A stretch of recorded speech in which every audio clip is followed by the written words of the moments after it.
My name is Robert. I'm 76 years old, and I still keep her number in my phone. I don't call it. I haven't called it in 9 years. But every time I get a new phone, I make sure it transfers over. Her name is still there, Catherine. Just Catherine. Sometimes I scroll past it by accident and I stop. My thumb hovers over it, and I wonder what would happen if I pressed it. Who would answer? If anyone would answer at all. But I never do. I met Catherine when I was 23. She was 21. We worked in the same building, different floors. I'd see her in the lobby sometimes or waiting for the elevator. She had this way of standing very still, like she was always listening to something no one else could hear. I didn't talk to her for months. I was shy back then. Thought I had all the time in the world to figure out what to say. One day it was raining and she didn't have an umbrella. I offered to walk her to the bus stop. She said yes. We didn't talk much, just walked. But it felt easy, like we'd done it before. After that, we started having lunch together, once a week, then twice. Then almost every day. She told me about her family. Her father who worked nights, her mother who sang in the kitchen. She told me she wanted to be a teacher, but wasn't sure she was smart enough. I told her that was ridiculous. She laughed and said I didn't know her well enough to say that yet. I remember thinking, I want to know you well enough. We were close for 2 years. People at work thought we were together. We weren't. We never talked about it. I think we both assumed, I don't know what we assumed, that there was time, that it would happen naturally, that we didn't need to name it. I was in love with her. I'm sure of that now. I wasn't sure then. Or maybe I was and I just didn't think I was allowed to say it. I thought love was supposed to feel different, louder, more certain. What I felt was quiet. It was just her, the way she'd tilt her head when she was thinking, the way she always ordered the same sandwich and then said she should have tried something new. The way she looked at me sometimes like she was waiting for me to say something. I never said it. One afternoon she told me she'd been seeing someone. We were sitting in the park near the office. She said it casually, like it wasn't a big thing. His name was Michael. They'd been on a few dates. She said she wasn't sure about him yet, but he was nice. He made her laugh. I said that was great. I said I was happy for her. I don't know if she believed me. I don't know if I believed me. I went home that night and I sat in my apartment and I thought, you should have told her. You should have told her months ago. But I didn't do anything about it. I told myself it was too late, that she was happy, that I'd missed my chance, and now the decent thing to do was step back. So I did. We still had lunch sometimes, but less often. She'd talk about Michael, I'd listen. I'd ask questions. I played the part. A year later, they got engaged. She told me in the hallway at work, showed me the ring. It was small, simple. She said she loved it. I said congratulations. I shook Michael's hand at the wedding. I sat in the back. I left early. After that, we lost touch. Not all at once, just slowly, the way people do. She moved to a different part of the city. I changed jobs. We'd run into each other every few years. Always by accident, always brief. She'd ask how I was. I'd ask about her kids. She had two, a boy and a girl. She seemed happy. I'd tell myself that was enough, that I'd made the right choice by staying quiet, that some things are better left alone. I got married when I was 34. Her name was Anne. She was kind, patient. We had a good life, a son, a house. 28 years together before she passed. I loved Anne. I need to say that clearly. I loved her. But I'd be lying if I said I never thought about Catherine. There were moments. Small ones. I'd hear a song we used to listen to. I'd walk past the park where we used to sit. I'd see someone standing the way she used to stand. And I'd wonder, not in a way that took anything from Anne.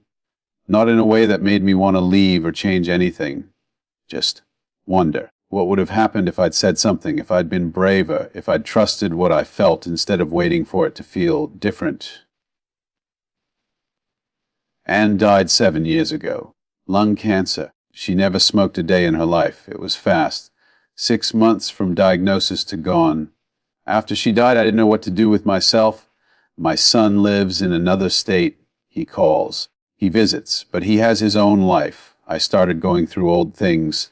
Photos, letters, boxes I hadn't opened in years. I found an old address book. Catherine's number was in it, written in pen. Her handwriting, not mine. She must have written it in there herself years ago, before we all had cell phones. I don't know why I kept it. I sat there looking at it for a long time, and then I called. She answered on the third ring. I wasn't expecting her to. I don't even know what I thought would happen. Maybe that the number wouldn't work anymore. Maybe that someone else would answer and tell me she'd moved. But it was her. Her voice was older, softer, but it was her. She said, "Hello." I said, "Catherine, it's Robert." There was a pause. Then she said, "Robert," not a question, just my name, like she'd been holding it somewhere and finally had a reason to say it out loud. We talked for 2 hours. She told me Michael had passed 3 years earlier, heart attack. She told me about her kids, her grandkids. She told me she'd moved back to the old neighborhood, that she walked past our old office building sometimes and thought about those lunches. I told her about Anne, about my son, about how strange it was to be alone after so long. We didn't talk about us, not directly, but it was there, in the pauses, in the things we didn't say. Before we hung up, she said, "It's good to hear your voice." I said, "Yours too." She said, "Don't be a stranger." I said I wouldn't. I meant to call her again. I thought about it all the time. I'd pick up the phone. I'd look at her number. I'd think tomorrow. Next week. When I have something to say. I didn't want to seem desperate. I didn't want to complicate her life. I didn't want to be the old man who called out of loneliness and nostalgia. So I waited. And I kept waiting. A year went by. Then, too, I told myself I'd call on her birthday. But I didn't know when her birthday was anymore. I told myself I'd call during the holidays. But the holidays came and went. I told myself she was probably busy, that she had her own life. That maybe she didn't want to hear from me. I don't know if any of that was true. I think I was just scared that it had been too long, that the moment had passed, that calling now would feel awkward or forced, scared that she'd see right through me, that she'd know I wasn't just calling to catch up. Last year, I saw her obituary online. I wasn't looking for it. I was searching for something else and her name came up. Catherine Morgan, 73 years old, passed peacefully, survived by her children, her grandchildren. Services were private. I sat there staring at the screen for I don't know how long. I kept thinking I should have called. Not last month or last year. I should have called the day after we talked. I should have called the next week. I should have said, "Can I see you? Can we have lunch? Can we sit in that park again? Can we stop pretending that we're just old friends who ran into each other by accident?" I wanted to tell her that I thought about her, that I always had, that when I was 25 and didn't know how to say what I felt, it wasn't because I didn't feel it. It was because I felt it so much I didn't trust it. I wanted to tell her that she wasn't just someone I used to know, that she was the person I measured everyone else against. That even when I was happy, even when I was in love with someone else, there was a part of me that stayed 23 years old walking her to the bus stop in the rain. I think about that phone call a lot, the one we had. The last time I heard her voice, she said, "Don't be a stranger." And I said I wouldn't, but I became exactly that, not because I didn't care, because I cared too much, because I thought there was still time, because I thought one more week, one more month wouldn't matter. I still have her number in my phone. I transferred it again a few months ago when I got a new one. I know it doesn't go anywhere now. I know if I called it, someone else would answer. Or no one. But I keep it. Because it's all I have left of the feeling that I could have called, that the possibility was still there. I think about the things I didn't say, not just to her, to a lot of people.